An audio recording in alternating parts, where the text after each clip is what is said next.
Hanya milik Allah, salawat dan salam hanya milik Rasulullah Sallallahu Alaihi Wasallam. Semoga kita yang hadir pada pagi hari ini termaktub dalam sederetan golongan umatnya yang akan mendapat syafaatnya kelak di yaumil qiyamah. Amin ya rabbal alamin.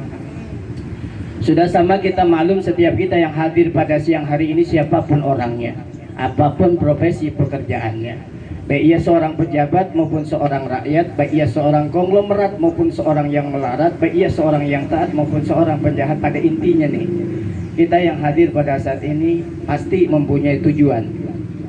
Apa sih tujuan kita? Tidak lain ingin menjadi seorang pedagang-pedagang yang baik. Pedagang yang baik. Pedagang yang baik yang bagaimana sih? Apabila kita merasa bodoh, yuk sama-sama kita belajar. Kalau kita merasa ketinggalan, yuk sama-sama kita kejar. Kalau kita sudah pinter, yuk sama-sama kita mengajar. Kalau pedagang yang baik, kalau ia sholat, zakat, puasa, ngaji, itu wajar. Kalau ada pedagang yang tidak sholat, tidak ngaji, tidak puasa, itu namanya pedagang yang kurang sadar. Udah kuat salah lagi, yang kesembung pergi mancing, gak nyambung cing. Islam ini ternyata ruhama ubainahum, lemah lembut bu. Kalau ada pedagang yang tidak sholat, tidak puasa, tidak ngaji, jangan disumpahin. Kita doain. Mudah-mudahan disadarkan oleh Allah Subhanahu wa Ta'ala. Itu didoain, jangan sumpahin. Pedagang yang baik itulah pedagang yang sempurna dan paripurna di sisi Allah Subhanahu wa Ta'ala, yang insya Allah hidupnya mendambakan dan mencita-citakan ingin hidup sa'idun fid dunya wa sa'idun fil akhirah, bahagia dunia dan bahagia di akhirat. Saya mau tanya, ibu-ibu ingin bahagia dunia akhirat nggak bu? Dunia akhirat paling kenceng di belakang. Coba bapak-bapak, Pak ingin hidup bahagia dunia akhirat nggak pak? Ya bapak-bapaknya matanya doang melotot ke ikan bandeng, ditanya diam aja. Coba kompak yang jawab yang benar, bapak ibu jawab yang benar. Pak ingin hidup bahagia dunia akhirat nggak pak? Bu ya. Dan tidak ada satu orang pun di antara kita yang hadir pada siang hari ini mendambakan hidupnya syaqiyun fid dunya wa syaqiyun fil akhirah, sengsara dunia maupun sengsara di akhirat. Bu mau sengsara dunia akhirat bu? Ada. Kalaulah kita ingin menggapai dan mencapai kehidupan bahagia dunia dan bahagia di akhirat, itu pun tidak mudah dan tidak gampang.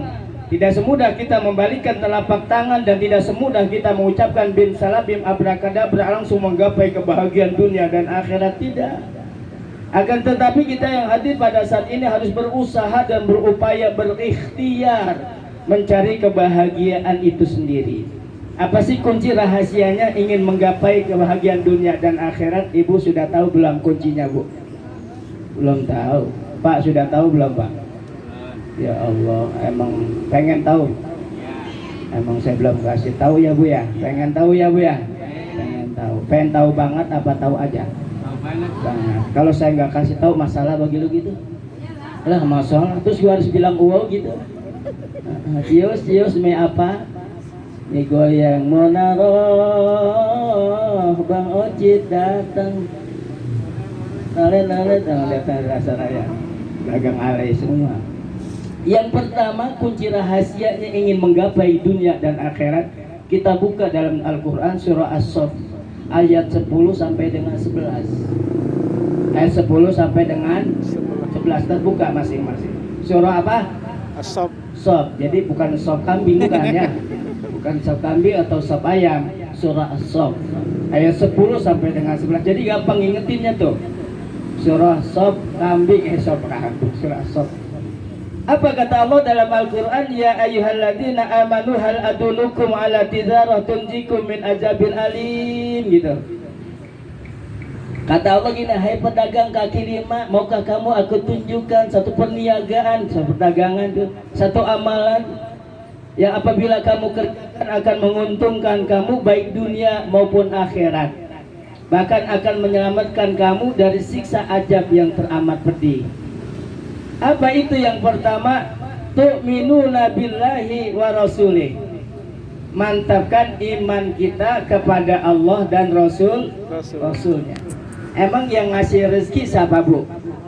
Allah. Yang gerakin manusia belanja ke warung kita siapa? Allah. Nggak usah dipikirin dah itu mah. Rezeki mah nggak usah dipikirin. Yang wajibnya hanya kita usaha. Dapatnya kagak wajib. Wajibnya usaha, dapatnya kagak wajib. Ingat nih, sama dengan orang nuntut ilmu hukumnya wajib, dapatnya kagak wajib. Udah ibu mah jalan aja keluar, urusan yang beli sama kagaknya itu urusan Allah yang gerakin, betul? Kenapa? Itu keimanan kita kepada Allah Subhanahu wa Ta'ala. Nih, supaya lebih mantap besok, supaya dagangnya kagak stres. Dagang kagak stres. Kan banyak sekarang ini banyak orang yang stres, Bu ya. Banyak orang yang stres, banyak orang yang galau, banyak orang yang gila. Gara-gara apa? Gara-gara corona.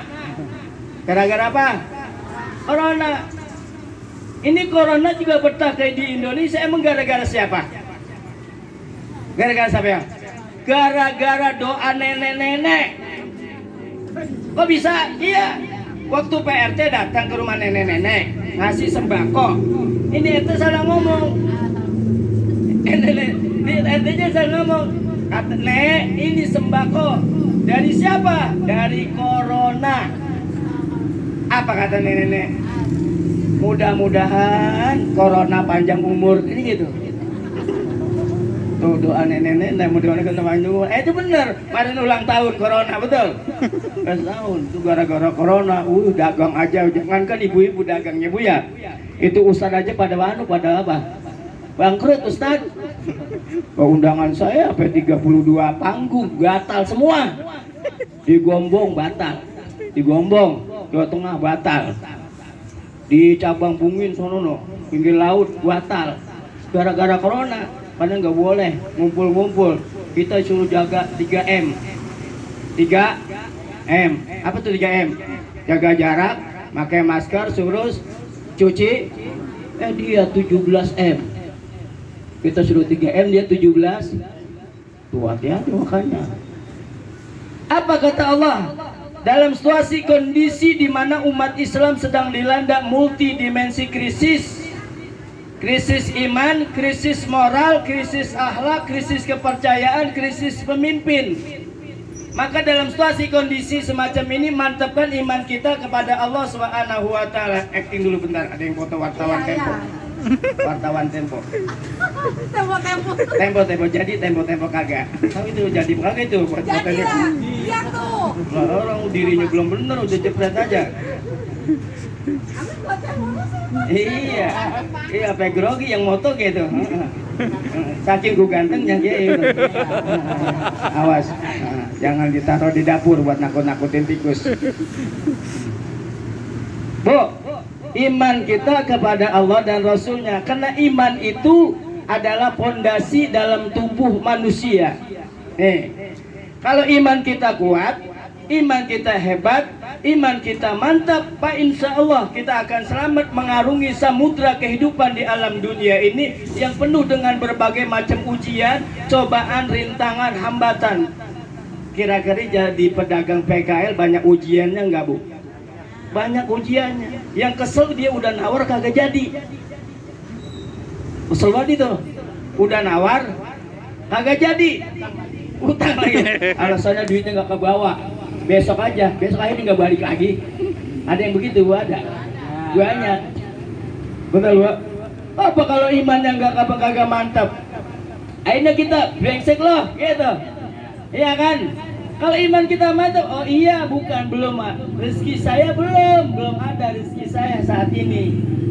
Mungkin bukan dia yang nanti jadi pembelinya. Ada rezeki yang Allah kirimkan melalui orang yang lain. Kalau iman kita mantap, makanya kita sabar. Saking sabarnya stres. Pedagang lagi sabar stres. Nah, iman itu bukan sekedar menyebut, Bu. Bukan. Iman itu harus banyak berbuat dan berkarya. Kalau menyebut mah anak TK juga pinter, betul. Saya beriman kepada Allah, beriman kepada Rasul. Anak TK bisa nggak? Bisa. Iman itu harus banyak berbuat dan berkarya. Berapa banyak orang yang pintar menyebut dan mengucap tadi tapi tidak pernah berkarya. Justru disinggung dan disindir oleh Allah dalam surah Al-Baqarah, wa minan nasi may yaqulu amanna billahi wa bil yaumil akhir wa ma hum bimumin. Berapa banyak orang yang pintar menyebut saya beriman kepada Allah, beriman kepada hari akhir, wa ma hum bimumin. Sebenarnya mereka tidak beriman. Kalau orang yang beriman tuh innal ladzina qalu rabbunallah. Dalam situasi kondisi semacam ini nih, sulit dan susahnya, kita berkata Tuhan saya adalah Allah. Selain Allah bukan Tuhan saya. Jabatan bukan Tuhan saya. Anak istri bukan Tuhan saya. Laut kidul bukan Tuhan. Mbah dukun bukan Tuhan. Pohon besar bukan Tuhan saya. Paranormal bukan Tuhan saya. Kuburan bukan Tuhan. Tuhan saya adalah Allah. Maka dalam situasi kondisi sesulit ini kita hanya meminta, memohon, berdoa hanya kepada Allah. Jangan sekali-kali kita meminta, memohon kepada selain Allah. Itu namanya musyrik. Jangankan percaya kepada kuburan, percaya kepada corona aja musyrik, betul. Takutlah bukan kepada corona, tapi takut kepada yang punya corona. Siapa yang punya corona? Allah. Nah ini keyakinan nih. Kalau dagang harus begini, Pak. Kalau dagang harus beginiin. Kalau nanti stres, betul. Takut hanya kepada Allah, bukan takut kepada corona. Karena yang punya corona adalah Allah. Kalau takdirnya kita tidak kena corona, walaupun kita bebas banget kayak tukang sampah, tukang pulung, kena dia takdirnya tidak kena corona kagak, Bu? Kagak. Pejabat yang rajin banget, hati-hati banget pejabat, sampai gubernurnya hati-hati banget, Anies Baswedan pakai masker tiap hari, takdirnya kena corona, kena nggak? Kena. Tapi yang perlu kita sadari, mati bukan kena corona, tapi mati kena aja. Berapa banyak orang yang kena corona tidak mati? Banyak kan? Tapi tidak sedikit orang yang tidak corona pada mati, betul? Oh, banyak banget di Senayan, di karantina, orang kena corona kagak mati. Kemarin di Palestina nggak kena corona pada mati. Di Palestina perang itu matinya kena peluru. Tapi kena ajalnya belum tiba, walaupun kena peluru kagak mati. Berapa banyak orang yang ditembak kagak mati, kena ajalnya belum tiba. Kemarin ada tetangga jatuh di sumur, mati. Jatuh ke kamar mandi, pergi kamar mandi, mati. Akhirnya stroke. Itu kan nggak kena corona, ajalnya telah tiba, mati. Saya logikakan gini aja dah. Jangan sampai besok ibu-ibu gara-gara corona nggak pada mau ke masjid gitu, maksud saya. Nih kayak gini. Ini yang saya pegang nih, kira-kira nih yang saya pegang, saya ibaratkan golok nih, Bu. Bu, kenal golok nggak, Bu? Golok. Kira-kira golok berbahaya nggak, Bu? Jawab yang benar. Golok berbahaya kagak? Kagak. Nggak ngapa-ngapain kok. Tuh golok Diem aja kok. Tuh golok tuh, ibu langkahin dan golok. Kagak ngapa-ngapa. Yang berbahaya itu yang megang gitu logikanya. Corona tidak berbahaya. Yang berbahaya yang punya golok tidak berbahaya. Yang berbahaya yang megang. Kalau yang megang golok orang gila beneran, kira-kira ibu yang hadir dibacok kagak? Dibacok. Kalau gilanya gila bayaran, ibu dibacok kagak? Kagak. Yang dibacok Ustaz Kiai. Bayar dia. Karena Ali Jaber di atas panggung dibacok, betul. Padahal yang banyak orang di belakang. Kenapa dia tuh lari nyelopek naik ke panggung? Karena dibayar. Orang gila Saya logikakan lagi. Pistol berbahaya enggak, Bu? Kagak. Yang berbahaya itu yang megang pistol. Kalau yang megang pistol polisi yang soleh, kira-kira kita ditembak enggak? Kagak. Kalau polisi bayaran ditembak. Makanya pesan saya dalam situasi kondisi yang semacam ini, 3 yang tidak boleh dilawan. 3 yang tidak boleh dilawan. Ini hati-hati Pak pesan ini. Tapi bercanda tapi benar serius. 3 nih pesan yang tidak boleh dilawan. Yang pertama, orang gila jangan dilawan. Orang gila jangan di. Jadi ibu lagi dagang nih, ada orang gila, mendingan dikasih dah, jadi pada ribut. Kalau ibu ribut menang, kira-kira hebat kagak? Kagak, dibilang apa? Gila. Gila beneran. Sama-sama gila. Paham? Yang kedua, orang kaya jangan dilawan. Jangankan salahnya, benernya, jangankan benernya, salahnya aja orang kaya jangan dilawan. Hati-hati tuh orang kaya. Benar. Kalau dia kalah, main dukun. Disantet bisa kita. Betul. Kalau dia nggak main dukun, diambil polisi, bin, ditembak ibu. Itu orang kaya. Yang ketiga, pemerintah jangan dilawan. Pemerintah jangan dilawan. Jangankan salahnya bener, jangankan benernya, salahnya pemerintah jangan dilawan. Kalau dilawan apa? Kayak Habib Rizik nyungsep. Habib Rizik kan bener ya. Lawan pemerintah nyungsep nggak? Nyungsep banget. Tuh orang kaya, orang pemerintah usah dilawan. Makanya ada dalilnya, atiullaha wa ati rasul wa uli amri minkum. Taatlah kamu kepada Allah, taatlah kamu kepada Rasul, taatlah kamu kepada pemimpin. Makanya dalam situasi kondisi semacam ini ikuti arus aja dah. Iya, ikutin arus. Jangan ngelawan. Nah itu ilmu saya. Kenapa saya ngomong begini? Ngingetin Ketua PKL supaya kepada masyarakatnya. Ya, ingetin. Mana Ketua PKL ya? Bukan pengen ditambahin amplopnya, bukan saya mah Bu. Bukan pengen ditambahin amplopnya, saya mah ceramah dibayar syukur. Iya kali ngambil di sini ya. Ya, mengapa ngambil amplop ya? Ya wallah saya macam. Ya wallah ya, saya cuma ceramah nggak pernah mikirin amplop ya. Jadi apa amplop? Kagak. Kagak juga, isinya juga kagak. Yang mikirin panitia. Saya mah dibayar syukur enggak ya? Kebangetan. PKL, Ketua PKL ngingetin saya mah dibayar syukur enggak abong gitu. Enggak ditungguin ya. Ini saya kan memantapkan keimanan di PKL ini. Yang ngingetin supaya amplopnya ditambahin gitu maksudnya. Nah, mantapkan iman kita pada Allah dengan istiqomah. Istiqomah. Apa sih istiqomah? Innalladzina qalu rabbunallahu tsumastaqamu. Jadi kalau kita percaya kepada selain Allah itu namanya musyrik, betul? Makanya mintanya hanya kepada Allah secara istiqomah. Karena musyrik kata Allah innasyirka la zulmun adzim. Musyrik itu dosa yang paling besar. Bapak moyangnya dosa adalah musyrik. Mati dalam keadaan musyrik dipastikan mati dalam keadaan musyrik dipastikan masuk dalam nerakanya Allah, nauzubil.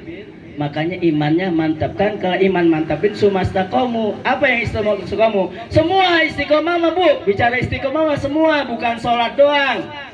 Pak, sholat secara istiqomah, puasa secara istiqomah, usaha dagang secara istiqomah. Nah, kalau ibu pengen kaya, pengen sukses, pengen jadi orang pedagang yang sukses, dagangnya harus istiqomah. Apa istiqomah? Rutinitas, rutin. Jangan sampai gara-gara ibu nggak istiqomah, dagang besok pelanggan kagak pada datang. Betul? Saya emang nggak mau belanja di situ. Emang ngapa? Itu warungnya nutup mulu. Ada yang begitu Bu? Ibu kan kalau belanja ke Tanah Abang gitu kan Bu, sering belanja ke Tanah Abang nih, belanja baju. Kan ibu kalau nggak punya alat komunikasi kan warungnya di sono udah capek-capek datang ke Tanah Abang sampai dituju tokonya nutup. Kira-kira kecewa nggak Bu?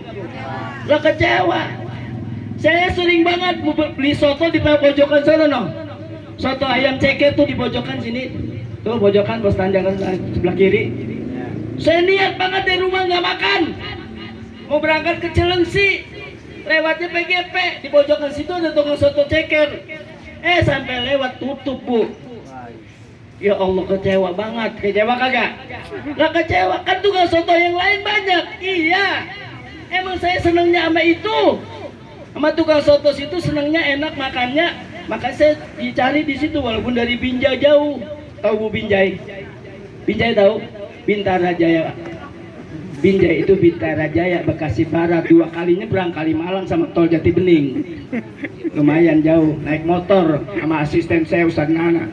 Pakai motor, pakai pakaian begini percis gua kayak Batman. Ngeng gitu ya. Udah. Istiqomahin ya. Dagang istiqom. Jangan pera-pera, jangan berhenti. Dagang mah kalau pengen sukses, betul. Walaupun ibu modalnya banyak, kalau dagangnya berhenti pera-pera kira-kira bangkrut kagak? Bangkrut. Sholat juga begitu. Kalau kuda belang, cakep nggak kuda belang? Cakep, harganya mak.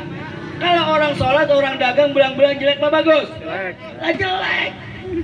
Udah gitu aja dah. Kalau pengen pedagang sukses, udah saya nggak usah banyak-banyak. Imannya mantapkan kepada Allah, minta kepada Allah. Wa minal laili fatahajat bihi nafilah telak.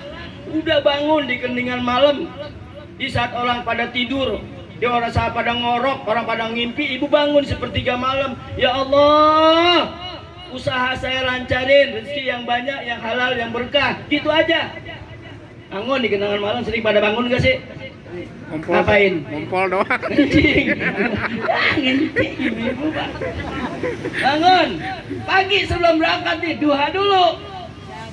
Duha 2 rakaat, nggak usah banyak-banyak, yang penting istiqomah. Doa dah, ya Allah kalau memang rezeki saya ada di atas turunin, kalau ada di dalam ya keluarin, kalau yang jauh Deketin. gitu aja doanya. Ya, yuk gampang banget, Adek. Udah gitu doa, sholat duha udah, buka ada warung, Bismillah, buka di warung lah.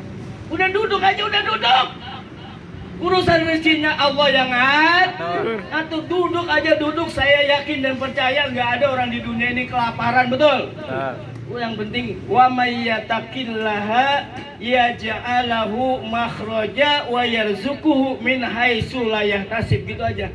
Orang yang beriman dan bertakwa pada Allah, aku berikan rezeki yang tanpa disangka-sangka dari arah mana. Gitu aja. Paham apa paham? Waktu jahidin nabi sabilillah bi amwalikum wa anfusikum. Yuk kita berjihad, berjuang di jalan Allah sesuai dengan profesi kita masing-masing. Pedagang, jadilah pedagang yang baik, yang jujur, yang amanah, ya. Jujur. Jadi pedagang yang jihad deh, termasuk jihad. Bapak pergi pagi pulang malam dibela sampai mati-matian, bahkan sampai mati beneran, ngempanin keluarga. Kira-kira jihad apa gak?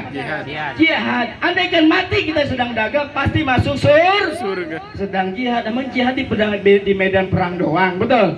Ibu lagi usaha aja mati, kemudian jihad itu termasuk ngempanin anak, termasuk jihad. Fisabilillah. Udah pahala mulu dah bu, pahala mulu dah pak, pahala mulu ya. Udah itu jihad. Jadilah pedagang yang jujur, yang benar, yang adil, jangan bersumpah palsu, jangan ngurangin timbangan, jangan sumpah palsu, jangan ngurangin timbangan ya, jangan ngurangin timbangan, ya, jangan ngurangin. Apa sih untungnya ngurangin timbangan? Agak untungnya kita yang rugi-rugi juga betul. Lah orang satu dibohongin sama kita. Lah kalau orang sedunia dibohongin, lah kemudian kita mati meminta maaf sama siapa? Mendingan dosa kepada Allah gampangan tobatnya, betul. Lah kalau dosa kepada manusia susah dah bu. Makanya jangan yang jujur, jangan bersumpah palsu, jangan ngurangin timbangan. Pak insya Allah dengan iman kepada Allah dan berjihad di jalan Allah, Pak insya Allah pedagang kita semua mencapai kehidupan sa'idun fid dunya wa sa'idun fil akhirah, bahagia dunia dan bahagia di akhirat. Terima kasih. Mohon maaf, insya Allah kita bisa bertemu pada kesempatan dan gelombang yang lain. Hadanallahu wa iyyakum ajmain. Assalamualaikum warahmatullahi wabarakatuh. Waalaikumsalam warahmatullahi wabarakatuh.